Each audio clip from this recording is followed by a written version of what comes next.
All right, good afternoon, everyone. This meeting is called to order. Mr. Troman, is anybody signing up for public comment? Thank you, Mr. Troman. Good morning. Oh, it's not morning. Good It's morning afternoon. somewhere. Thank you. Good afternoon, Ms. Miller. No cases to reconsider under agenda item 3. Is that correct? Correct, no cases. Tax liability cases under agenda item 4, no tax cases on docket 34, That's correct. no fair housing cases. There are none. Under agenda item 6, we have no wage claim cases on docket 34 pulled for additional discussion. Correct, none pulled for discussion, but you should have received the wage claim short form dissent list for docket 34. Move we accept staff recommendations on the remaining wage claim cases on docket 34. Chairman, I second the motion except for those cases of which I'm dissenting as reflected on the wage claim short form dissent list for docket 34. I concur with the chairman's motion, except for the cases on which I'm dissenting as reflected in the wage claim short form dissent list for docket 34. Motion passes with the exceptions noted. Thank you. Let's move to agenda item 7 in consideration of unemployment insurance cases on docket 34. Please proceed when you're ready. Case number 272-9676, Commissioner Dimerson. Because the HR manager provided credible testimony that the AT decision was received after the deadline for a timely appeal, we should deem the employer's Rule 16 petition timely and resubmit the case for merits testimony. The AT2 decision should be reversed. The employer's sole witness testified that she did not work at the employer's address of record, and she did not know when the AT1 decision was received there. She explained the late filing of the request to reopen was due to a late internal rewarding of the AT1 decision to an appropriate employee. Therefore, the employer has not provided credible and persuasive evidence to establish delayed delivery of the AT1 decision. The employer's petition was late and the initial AT decision should remain in effect. Reverse the AT2 decision, late employer petition to reopen, no misconduct chargeback. Reverse the AT untimely petition to reopen. The AT1 decision remains in full force and effect. No misconduct chargeback. Short form dissent. Yes, sir, Commissioner Dimerson. Case number 2753872, Commissioner Alvarez. The decision is not supportable. There is sufficient evidence in the record to make a decision. The claimant's last work as an independent contractor ended because the employer's business declined due to COVID. The employer has provided a letter to the commission confirming the reason for the claimant's separation. The claimant was unable to secure other work because potential clients were afraid of contact due to the pandemic. The claimant is entitled to PUA benefits. Reverse the AT good cause PUA eligible beginning 4/19/20. The AT decision is not supportable. We agree that the claimant had good cause to miss the first hearing. Regarding the merits of his PUA claim, the evidence shows that he lost his last self-employment work due to the effects of the pandemic. And not only does DOL PUA guidance for states indicate that the work separations like the one in this case fit the parameters for the PUA program, we've already held in many similar cases that when small business operators went out of business because of the pandemic related loss of clients, such operators were eligible for PUA benefits. Accordingly, we should reverse the AT decision. The claimant had good cause to miss the first hearing. The claimant is eligible for PUA benefits beginning August 30th, 2020. Modify the AT. Claim established good cause for AT1. PUA not eligible beginning August 30th, 2020. We have majority vote that the claimant established a good cause and sort of a majority vote that the claimant should receive PUA benefits, but the beginning dates don't match between Commissioner Alvarez and Commissioner Dimerson. I agree with Commissioner Alvarez. Okay, effective date 4/19/20. Short form dissent. Yes, sir, thank you. Case number 2981801, Commissioner Dimerson. We should modify the appeal tribunal decision. First, I do not dispute the validity of claim issue. Concerning the job separation, the claimant was discharged after she failed to provide proper notice of an absence. She had twice been instructed to call and speak directly with her immediate supervisor, once by another supervisor and once by her immediate supervisor in a voicemail message. The claimant's failure to follow an order was considered a level 2 violation that could result in discharge after just one infraction. Because the claimant failed to follow orders as instructed, she mismanaged her position of employment. We should modify the AT decision, valid claim, misconduct, reimbursing employer not bill, adequate employer response. The AT decision should be affirmed regarding validity of claim. The claimant filed a valid claim. Regarding the separation, the claimant was discharged for not following instructions about notifying the employer of her absence due to illness. The claimant first attempted to call her direct supervisor, and she left a message when the supervisor did not answer. She then called another supervisor with whom she spoke directly, and he acknowledged her notice. Then the first supervisor, apparently in receipt of the claimant's voicemail, chose to call not the claimant, but the second supervisor, whom she told that the claimant would not need to call her. The second supervisor called the claimant back and instructed her to call her direct supervisor again, which the claimant did multiple times. And her supervisor did not take her calls. The record shows that the claimant made a good faith effort to comply with the employer's instructions, even though they did not have any basis in the employer's policy, and the claimant supervisor seemed intentionally inaccessible. This was not misconduct. Affirm the AT valid claim, no misconduct, bill reimbursing employer. Affirm the AT valid claim, no misconduct, bill reimbursing employer. Short form dissent. Yes, sir, Commissioner Jemison. Thank you. Case number 308-3120, Commissioner Alvarez. The evidence in the record establishes the claimant submitted her appeal to TWC through an online portal within the statutory appeal deadline. Her written communications were clearly intended as an appeal. The claimant has provided evidence that the appeal was transmitted to TWC during the appeal period.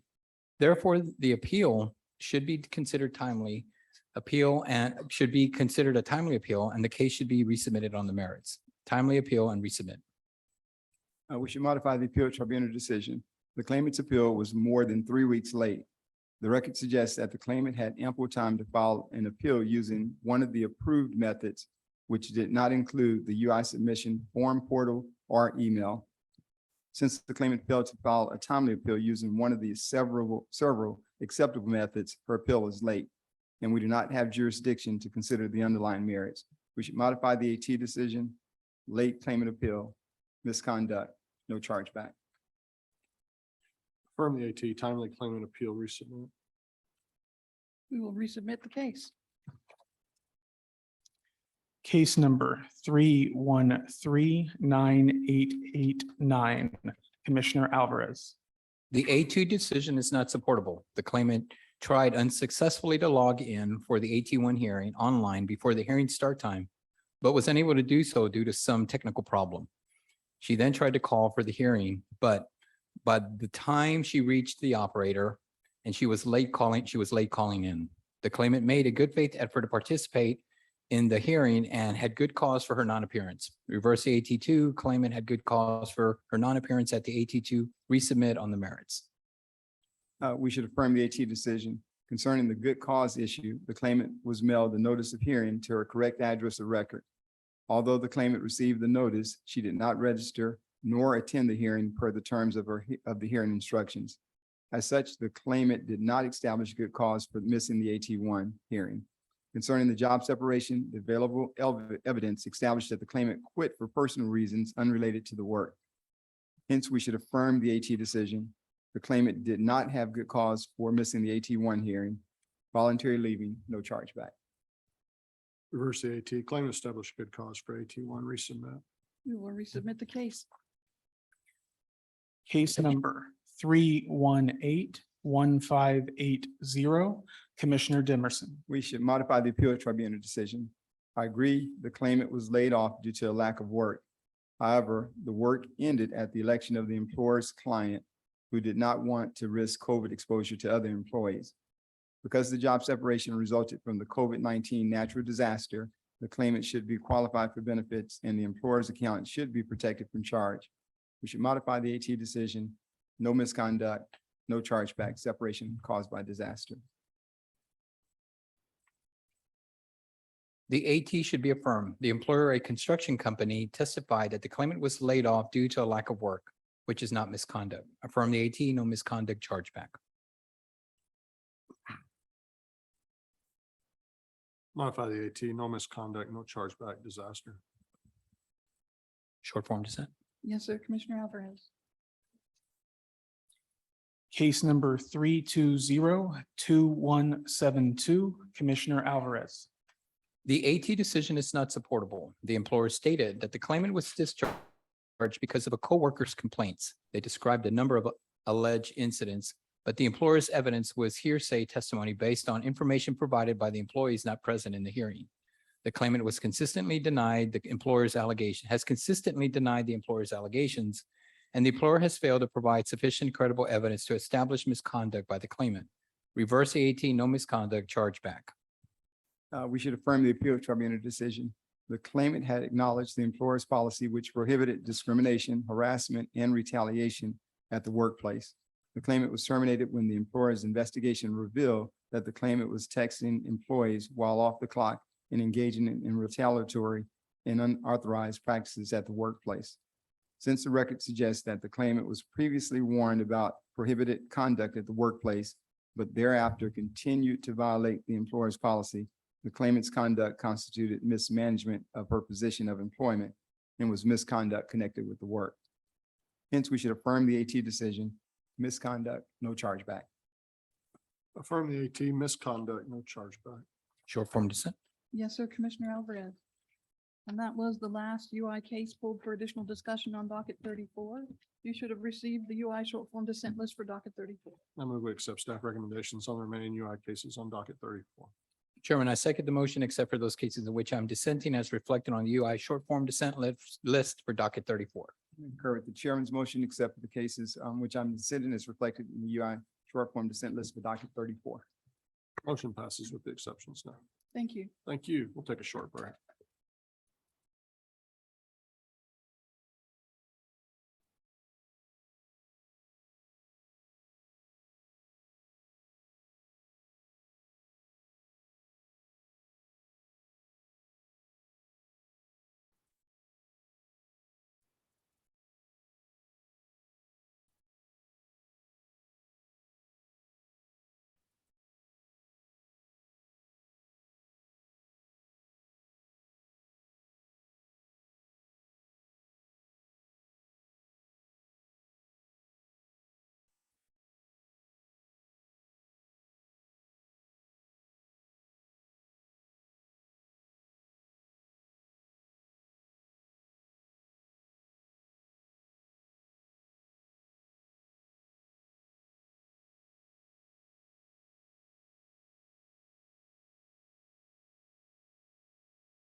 Agenda item 8, proposed rules for 40 Texas Administrative Code, Chapter 801, local workforce development boards.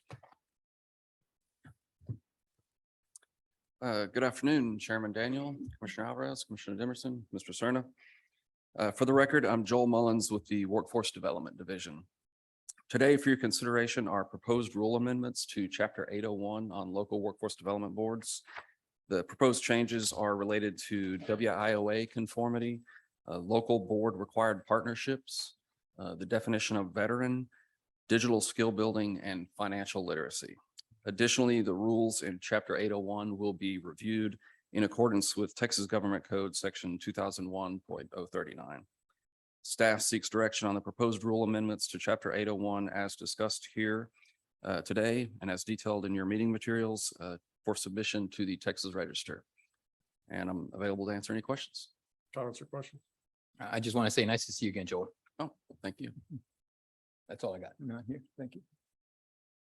Is there a motion? Chairman, I move that we approve the proposed rules to amend Chapter 801 local workforce development boards for publication in the Texas Register for a 30-day comment period as recommended by staff. A second.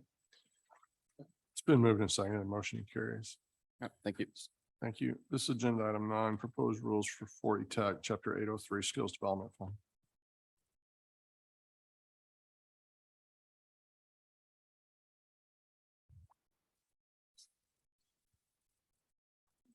Good afternoon.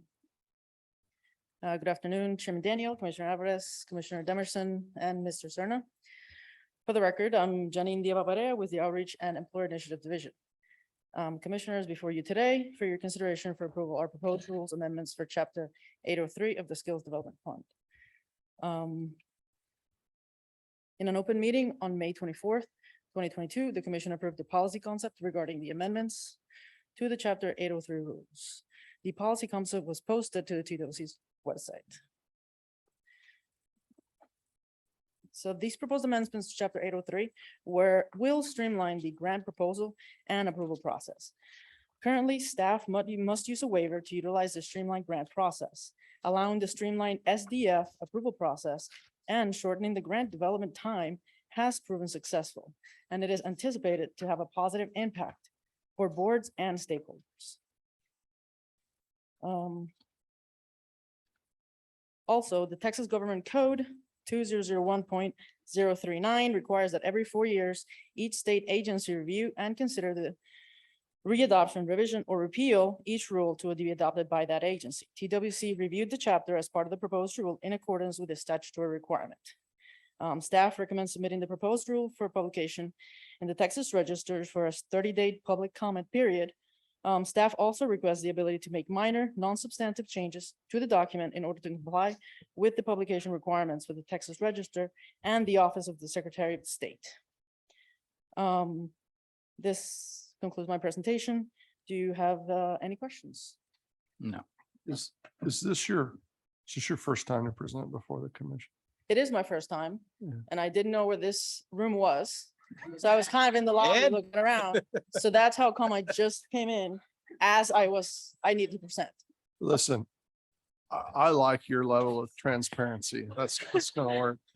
Commissioner Alvarez, comments or questions? No questions. Good job. Chairman, she's not running away either. She's right here in front of the. I thought it was interesting that she came right up to the podium from being outside. Right man. up to the podium and not running away at all and No. answered those questions very directly. So And I love your honesty. I love your honesty. Yes. I have to I admit felt it. like we let her down by not Yes. playing some kind of walk-up music when she came into the room. Is there a motion on this issue? I move that we approve the proposed rules for Chapter 803 Skills Development Fund and post to the Texas Register for a 30-day comment period. second. It's been moved and seconded, and we're unanimous. Yeah, thank you. Thank you. So agenda item 10, proposed rules for 40 TAC, Chapter 821, Texas payday rules.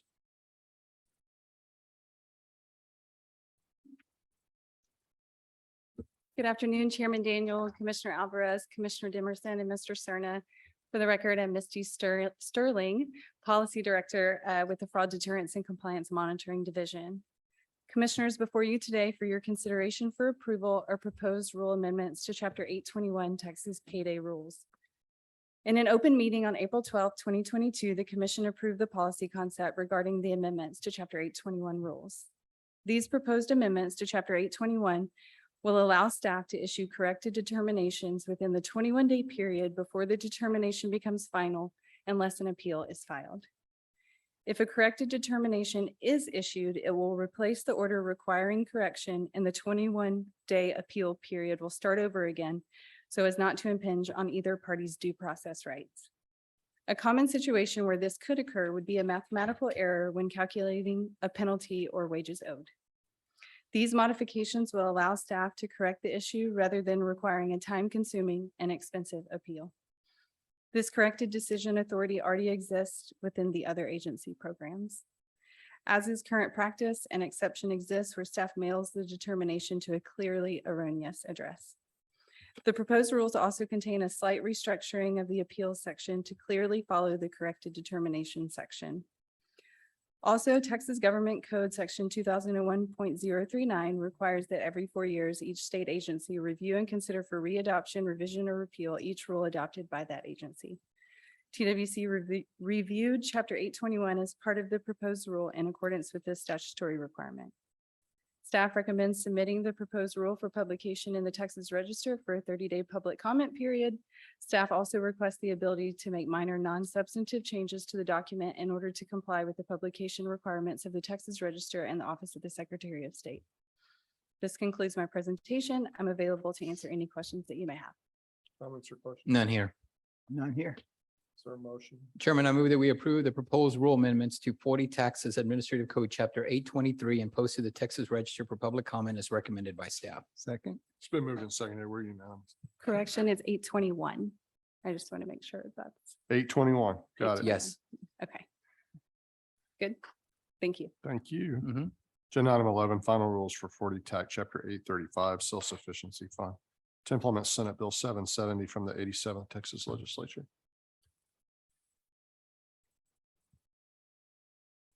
For the record, it's my fault she was late.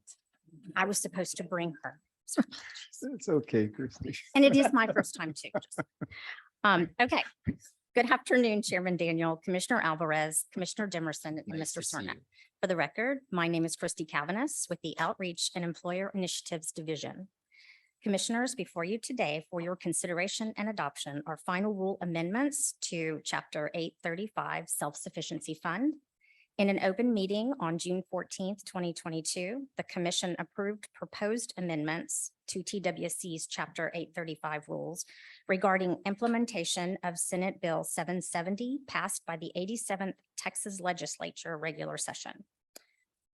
The Chapter 835 amendments define low income, update the definition for individual at risk of becoming dependent on public assistance, and align the rules with current program procedures. The proposed rule amendments were published in the July 1st, 2022 issue of the Texas Register for a 30-day public comment period. No comments were received. Additionally, staff conducted a 4-year rule review of Chapter 835 in accordance with Texas Government Code 2001.039 and determined that the initial reasons for adopting the chapter still exist and that this chapter is still needed. Staff recommends adopting the amendments to Chapter 835.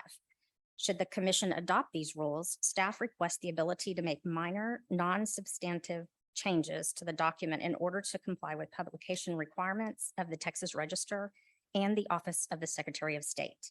This concludes my presentation, and I'm available to answer any questions. Comments or questions? Man, Christy, we could ask you anything here, huh? See? it's a Good job, track Christy. record. Good job. Is there a motion or adoption? There you go.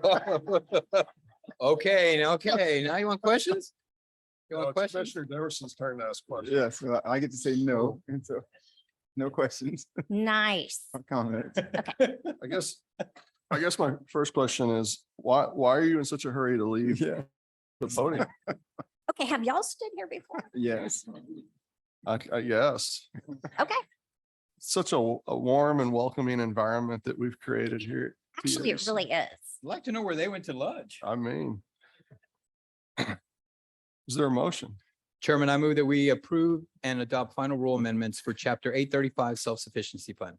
Second. It's been moved and seconded and we're unanimous. Thank you. Thank you. Just so you know, I'm wearing red and black. I duly noted. It's my fraternity color. No, not that. It's not this one? No. Oh. Oh, I know which one you're at. Oh, yeah, yeah. There were only Offended 4 by that. members, Chair, Commissioner. Offended by that. Let's move to agenda item 12, modification to an approved project under the Child Care Industry Partnership Program. All right, good afternoon, Chairman, Commissioners, Mr. Cerna. For the record, I'm Allison Wilson with the Child Care and Early Learning Division. In December 2020, the Commission approved the Child Care Industry Partnership Program, also known as CCIP, to expand local quality improvement efforts and to leverage private cash donations to draw down additional CCDF federal matching dollars. Capital Area Workforce Solutions successfully applied for CCIP with an $87,500 cash donation from Texas Mutual Insurance Company to be matched with $87,500 from TWC. The approved project with a total budget of $175,000 will fund local pre-K partnership work. Capital Area assisted in facilitating the donation from Texas Mutual, but the donation was not remitted to TWC for acceptance by the Commission as required. In addition, the donated funds were provided directly to Capital Area's partner, the United Way, and have already been expended for approved activities. As such, these funds may not be used to draw down federal CCDF match. Staff seeks direction on approving a one-time exception to the CCIP program to allow Capital Area to receive $87,500 from TWC to match Texas Mutual's donation without the Commission formally accepting the local match. This will allow the local project to continue at its planned level. And I'm happy to answer any questions you may have. Comments or questions? None here, Chairman. Is there a motion? Chairman, I move that we approve the one-time exception to allow Capital Area Workforce Solutions to receive $87,500 from TWC and CCDF funds as recommended by staff. A second. It's been moved and seconded. The motion carries. So agenda item 13, TWC 2023 operating budget, 2024-25 legislative appropriations request. This is fun guy. Good afternoon, Chairman, Commissioners, Mr. Cerna. For the record, Chris Nelson, Chief Financial Officer. I'd officially like to request new presenters every week at every commission meeting.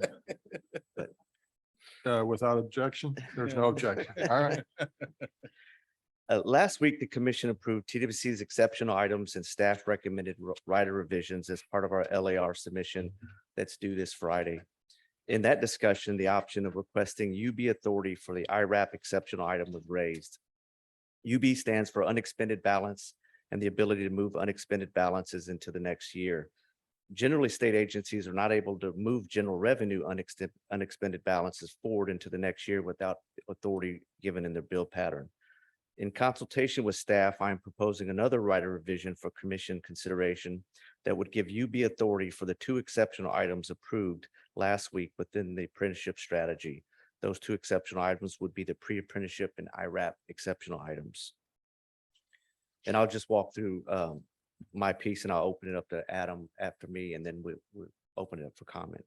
The second item I'm presenting is our 2023 operating budget and the remainder of TWC's 2024-2025 LAR request. As part of the LAR, the commission have previously approved the 2023 through 2025 statewide initiative packet, the older individuals who are blind expansion, and the 2023 allocations, which are incorporated into the amounts represented in this packet. The commission last week, as I stated, approved the exceptional items and rider revisions. The document you have today represents TWC's 2021 and 2022 projected expenditures, our operating budget for 2023, and our requested appropriation for 2024 and 2025. On page 3 of your packet, for 2024 and 2025, TWC is requesting roughly $2.5 billion in appropriation for each year, and that is roughly 89% in federal funds. For 2023, TWC is requesting $2.375 billion in budget. And I'd also like to note that this number will increase due to you being 2022 unspent federal authority into 2023, mainly within Method of Finance 325, which is where the coronavirus relief funds are. And you can find those on row 3 of your document and page 3. As you look at 2024 and 2025, you largely see the budget requests reflect TWC expending the coronavirus federal relief funding and the appropriation requests returning closer to pre-COVID levels in 2024 and 2025. On page 4, you will see the LAR request is reflective of TWC's new strategy or budget structure that was approved with our strategic plans submitted this past spring. On page 5, you can see in 2023, TWC expecting to exceed our FTE cap of 4868.5 due to ongoing COVID activities in 2023, mainly within the appeals and collections operations of UI, as well as childcare. For 2024 and 2025, the additional FTEs above our cap are inclusive of the older individuals who are blind expansion that has previously been approved. On page 6 of your document, you see the budget reflected by object of expense. And as I mentioned, you see other contracted services, postage, data center services, and temporary contractors returning closer to pre-COVID levels in 2025. On page 17 is the purchasing for people with disabilities management fee schedule. Human Resources Code requires TWC to establish an annual management fee of the PPD operator request for TWC to administer the program. Based on TWC's determined budget for 2023 and the applicable credits due to WorkQuest, TWC has determined that a management fee of 8.9% is required to administer the program. And when I'm done, I'd also like to request if there's any motion or order, the ability to make any other technical edits within as we key everything into the ABEST. But that concludes the budget section. I'll open it up to Adam to present the performance.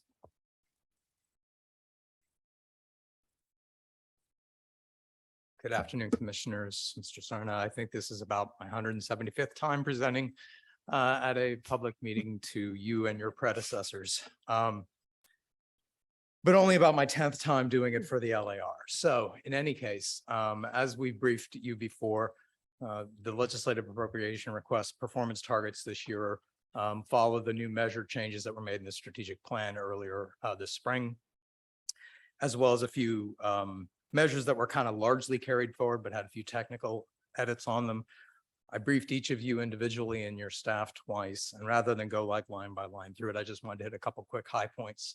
One is that we tried to use this in working with the program areas to really kind of look downstream a little ways as to where the programs are going, where some of their points of emphasis are, and trying to set ourselves up for future success rather than just continuing what has been as has been. Another thing is we've been looking at kind of some of the cost landscape issues that we're facing right now and accounting for that in some of our average cost things. So for instance, in the adult education program, there have been some programmatic changes there that we wanted to make sure we were accounting for in our proposals. And of course, in childcare, there are a number of changes that we had proposed as far as the way that we needed to account for the shift in the case mix towards mandatory quality care and things like that. I'm happy to answer any questions you may have about these targets. Any comments or questions? None here. Thank you, Adam. Not here. For Chris either?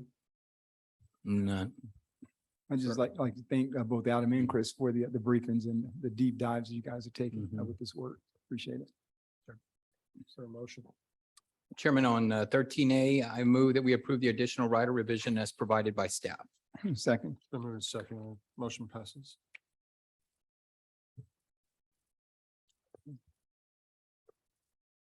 Are we doing them collectively, Chris? The Yeah, I mean, I think we've done with our presentation. 8.9 and all that? Yeah. Okay. I also move that we approve and establish a fiscal year 2023 management fee of 8.9 to be charged to the central nonprofit WorkQuest for the purchasing from people with disabilities program. I'm going to keep going. Another motion I'm also move that we approve fiscal year 2023 operating budget as recommended by staff.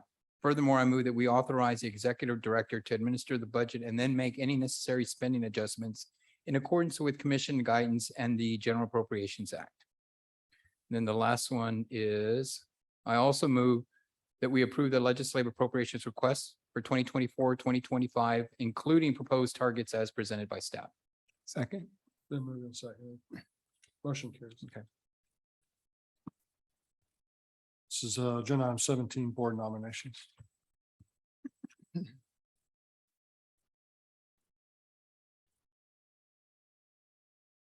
Good afternoon, Chairman, Commissioners, Mr. Cerna. For the record, Cherie Dudley with the Workforce Development Division. Today, for your consideration, we have Workforce Board nominations for 2 areas, Capital Area and Coastal Bend. Staff recommends approval on the presented nominees, and I'm here to answer questions you may have. Any comments or questions? None here. Is there a motion? Chairman, I move that we approve the board nominees for Capital Area and Coastal Bend. Second. Been moved and seconded. We're unanimous. Thank you. Thank you.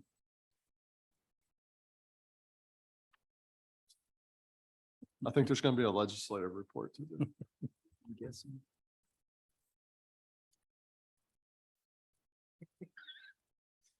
I was wearing a tie today. I hated to waste it. Understood. Good afternoon, Mr. Chairman, Commissioners, and Mr. Cerna. For the record, Michael Britt, Governmental Relations. TWC has been requested to provide testimony tomorrow before the House Interim Study Committee on Criminal Justice Reform. The committee has asked specifically that TWC testify regarding the agency's cooperative efforts with the Texas Department of Criminal Justice, the Wyndham School District, and the Texas Department of Licensing and Regulation. Courtney Arbor will be testifying at the hearing on behalf of the agency. That concludes my remarks. I'm happy to answer any questions. Any comments or questions? None here, Chairman. Not here. Thank you very much. Thank you. Is there an executive director's report today? Just to say, it's a different vibe in the afternoon, I've noticed with the staff and everything, so. Other than that, I have TWC nothing. after hours, is that what you- Yeah, it's completely different. Commissioner Demerson is on record. Well, actually, we were in recess, but Commissioner Demerson is adamantly opposed to afternoon meetings, and you may have struck up on the reason why. So. Different mood. So any other order of business come before the commission? Chairman, if I may, we have a special guest today, Eduardo Anaya from Borderplex is here today. So thank you for making the trip from El Paso here today, Eduardo. And thanks for all the great work that you all are doing in El Paso. And thank you for always making us feel so welcome when we're there in your area. I think he wants to present us all with something that we can sign for members of his board that are transitioning out or something.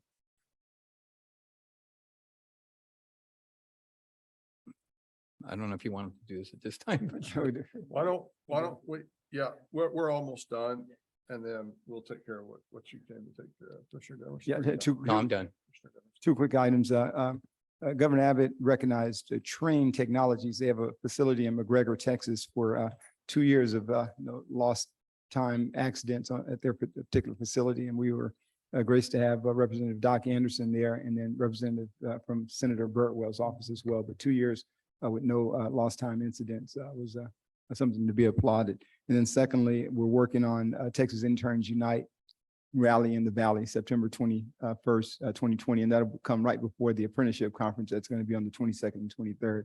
So looking forward to those activities, and I'd appreciate the staff's work and help in those efforts. All right. Is there a motion to adjourn? I wish that I had come up with that name. I was cool when I heard the rally in the Valley. So that week we do have scheduled events, multiple check signing events as well. Thanks to the Office of Employer Initiatives working closely with us and other things. So it's an exciting week in South Texas. Other than that, I have nothing else to say. Is there a motion to adjourn? Chairman, I move that we adjourn. Second. It's been moved second to adjourn. We're adjourned.